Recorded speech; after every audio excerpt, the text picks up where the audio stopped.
আমার সন্তান সঠিক পথে চলতে পারবে, হারাম কোনটা সেটা শিক্ষা দিতে হবে, কোন পথে চলা যাবে না সেটা শিক্ষা দিতে হবে। যদি এইগুলো শিক্ষা দেয় আমার সন্তান অবশ্যই অবশ্যই আদর্শবান ছেলে হিসাবে তৈরি হবে, ঠিক না? আদর্শবান সন্তান তৈরি হইতে হলে সর্বপ্রথম শিক্ষা দিতে হবে মক্তবে। কোথায়? মসজিদে ডাকা হয় না মক্তবে? প্রথমে তো ডাকা হয়। সম্মানিত অভিভাবকগণ, আপনাদের ছেলে সন্তানদেরকে পবিত্র কোরআন শিক্ষা করার জন্য অমুক মসজিদে পাঠিয়ে দিন বলে।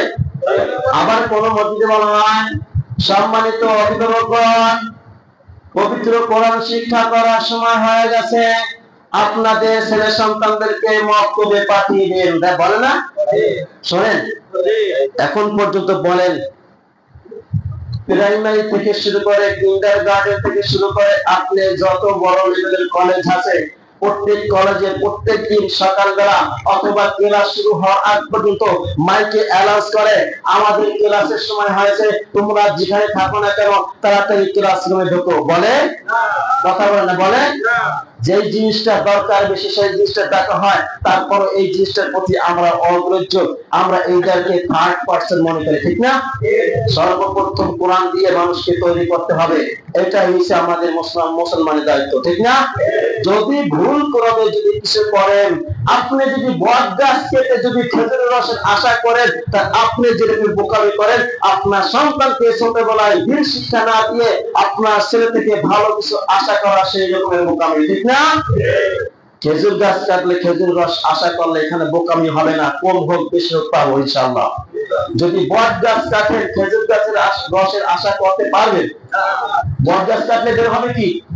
খাওয়া যায়, শরীরে লাগবে চুলকায় না, জামায় লাগলে নষ্ট হয়ে যায় না? খেজুর রস শরীরে লাগলে কোনো সমস্যা? জামায় লাগলে জামা নষ্ট হয়? বুঝি সব, কিন্তু কাজে আসে না, ঠিক না? যে সন্তানটা দেখতে শুনতে স্মার্ট, ভালো মেধা ভালো থাকে, সেইটাকে দিয়ে স্কুলে। কোথায়? সেইটাকে দিয়ে স্কুলে। যেটা দুষ্টামি বেশি করে সেইটাকে দিয়ে মাদ্রাসায়। যা, তোকে মাদ্রাসায় খাড়াই রাখলাম, তুই যা, হাও হাও। তার মানে প্রত্যেকটা মানুষ জানে মানুষ কারিগর তৈরি করা হয়, মানুষ ভালো মানুষ বানানো কারিগর একটা হলো মাদ্রাসা, ঠিক না? এই জন্য ওইখানে ফালাই থাকে। আর টিচার ভালো থাকে, মানে মাস্টার সরকারি লেভেলের চাকরি করে, তার জন্য মেয়েরাকে সুন্দর, নাচ দেখতে শুনতে ভালো। আর একজন মাদ্রাসার অন্যরূপ দিনদার মুত্তাকির পরিষ্কার, এর জন্য মায়েরাকে কোনটা তাকায় একদিকে, দেখে আরেকদিকে, হাতে একদিকে, যায় আরেকদিকে, করে একটা, হয় আরেকটা। এই রকম মাইয়া ঠিক রাখে ভালো মানুষ কিনা, ঠিক না? কথা বলে না?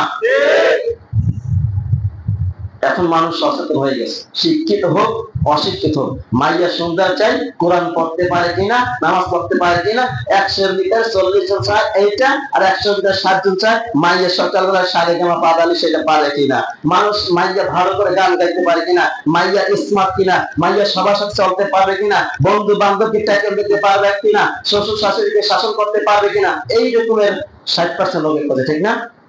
কথা বলে না? আপনি এলাকায় ঘুরে ঘুরে দেখেন 100-র ভিতরে 10টা পরিবার পাইবেন না যে একবারে পরিপূর্ণ ইসলাম অনুযায়ী পরিবার মেনে চলে, ঠিক না? কোনো না কোনো সমস্যায় আছে। কথা হয়, দেখা যায় ছেলে সন্তান কথা শুনে না, আবার ছেলে সন্তান কথা শুনলে স্ত্রী কথা শুনে না, স্ত্রী কথা না শুনলে ছেলে সন্তান শুনে না, এই রকমের বিভিন্ন রকমের সমস্যা হয়ে থাকে। তার মানে কি আপনার দায়িত্ব হলো ছেলে সন্তানকে দিনদার শিক্ষা, দিনদার বানানো, দিন শিক্ষা দেওয়া, এটা আপনার আমার উপর কর্তব্য, ঠিক না? এই জন্য তাহলে যদি এইটা করতে পারি তাহলে আপনার দায়িত্ব পালন করেছেন। এরপরে আপনার ছেলে সন্তান যদি অবাধ্য হয়, সেটা তারা যদি অন্য পথে চলে যায়, সেই দায়িত্ব আপনার উপরে বর্তাবে না।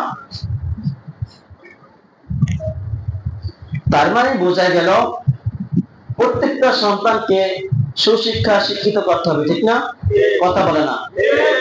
এই জন্য আমাদের দায়িত্ব হলো আমরা নিজে আগে কিছু শিখবো, নিজেরা কি আগে কিছু শিখবো, তারপরে অন্যদেরকে শেখানোর চেষ্টা করব। নিজেই জানি না, নিজেই বুঝি না, আরেকজনকে কি বোঝাবো, কি শিক্ষা দেবো, ঠিক না? এই জন্য আমাদের দায়িত্ব হলো প্রত্যেকটা মানুষ, প্রত্যেকটা পরিবার যদি এরকমের গার্ডিয়ান যদি সচেতন থাকে, আমার ছেলে সন্তান, আমার পরিবার পরিজন, তাকে দিন শিক্ষা দেব। যদি না জানে তাদেরকে ভালো করে শিক্ষা দেওয়ার চেষ্টা করব, তাহলে এই পরিবার থেকে ভালো কিছু